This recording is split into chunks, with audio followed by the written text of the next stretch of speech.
પાલડી મુકામે મહાકાળી ધામ પાલડી ગિરનારી આશ્રમ અમે આવેલા હતા. અમારી બહુ અવસરતા કરી છે, જમાડ્યા છે. ખરેખર સંતનો જે ભાવ હોય એ અહીંયા જોવા મળે છે. અને જે યુવાનોએ અમારી સેવા કરી છે એમને પણ બિરદાવું છું. કરશો સેવા તો મળશે મેવા. એ સંતો કઈ ગયા છે માટે સેવા કરતા રહેજો. અને બાપાના જે આજે વિષ્ણુગિરી મહારાજના આશ્રમ ઉપર ખરેખર જે સંતને જે પ્રમાણ છે અહીંયા જોવા મળી રહ્યું છે અને હોવું જોઈએ. હું તો સંતને જે પ્રમાણ છે એ અહીંયા જોવા મળ્યું છે.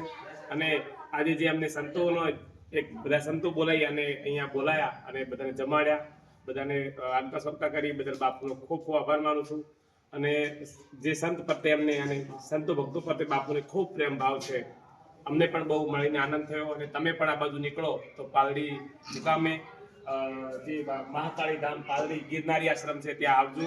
બાપા ખૂબ સેવા કરે છે. ખૂબ અમારા સમાજમાં એમને જે વ્યસન મુક્તિના હોય જે તે મુદ્દાઓ પર બાપુ ખૂબ બોલે છે અને એનાથી અમારા સમાજમાં ખૂબ મોટો ફાયદો પણ થયો છે.